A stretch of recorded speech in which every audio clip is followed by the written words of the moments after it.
जेवण म्हणजे फक्त पोट भरणं नसून ते चविष्ट आणि आरोग्यदायी हवं. म्हणूनच साई जीवन कोल्ड प्रेस्ड ऑइल बनवलंय सर्वोत्तम शेंगदाण्यांपासून. ना केमिकल्स ना उष्णता, झिरो कोलेस्ट्रॉल आणि ट्रान्सफॅट फ्री. प्रत्येक थेंबात शुद्धता, चव आणि आरोग्य. म्हणजेच तुमच्या हृदयासाठी आणि कुटुंबाच्या आरोग्यासाठी उत्तम. आजच साई जीवन निवडा, कारण आरोग्याला शॉर्टकट नसतो.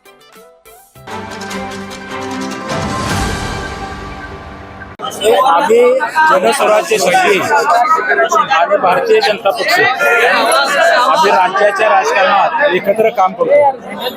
आणि आज भारतीय जनता पक्ष आणि आम्ही दोघांनी मिळून आमच्या विचाराचे ठराव एकत्र दाखल करायचं नियोजन त्या ठिकाणी केलं होतं. त्याप्रमाणे आमच्या अगोदर आता भारतीय जनता पक्षाचे ठराव दाखल झाले असतील आणि मी आता माझ्याबरोबर जवळजवळ 545 ठराव त्या ठिकाणी घेऊन आलेलो आहे.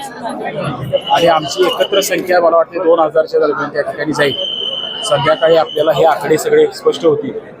पण प्रामुख्यानं आपल्या सगळ्यांच्या माध्यमातून आम्ही एकत्रपणानं भारतीय जनता पक्ष आणि जनस्वराज्य राज्याच्या राजकारणात एक भाजपचा सहयोगी सदस्य म्हणून जे आम्ही काम करतो त्या पद्धतीनं मोकळमध्ये सुद्धा हे संघटनात्मक काम तशाच पद्धतीने आम्ही पुढे देणार आहोत. साहेब, खरं तर महापालिकेपासून अनेक निवडणुकांमध्ये आपण सहयोगी म्हणून काम केलेलं आहे.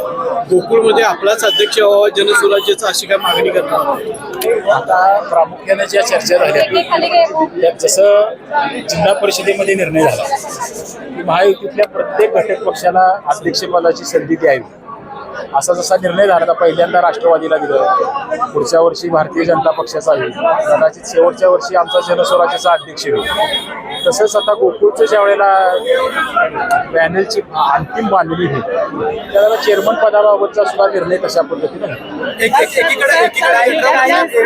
साहेब म्हणतात की गोकुळची निवडणूक आहे ती बिनविरोध व्हावी, कारण महायुतीकडे सर्वाधिक ठराव जे आहेत ते आहे. कसं पाहता या विधानाकडे?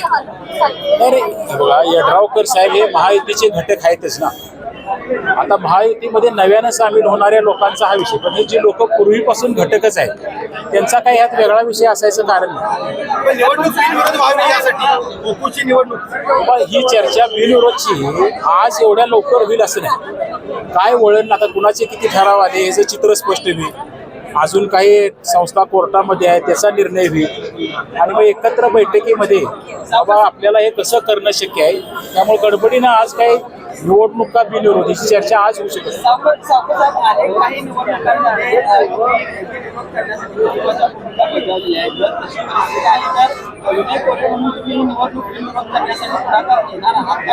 माझी भूमिका काय असते, मी जसं मागं एकदा जाहीर केलं होतं महापालिकेच्या राजकारणाच्या बाबतीत, म्हणजे एका मर्यादेच्या बाहेर हॉर्स ट्रेडिंग होणं हे लोकशाहीला घातक असतं. त्यावेळेला जर बाबा आपण सार्वत्रिक एकमत जर करू शकलो, पण हे ज्या वेळेला जिल्ह्यांच्या निवडणुका असतात त्या सगळ्या जिल्ह्यातल्या प्रत्येक तालुका प्रत्येक गाव ह्यात सभासद आहे किंवा घटक ह्यात सहभाग आहे, त्या सगळ्यांचं एकमत करणं एवढं सोपं आहे असं नाही.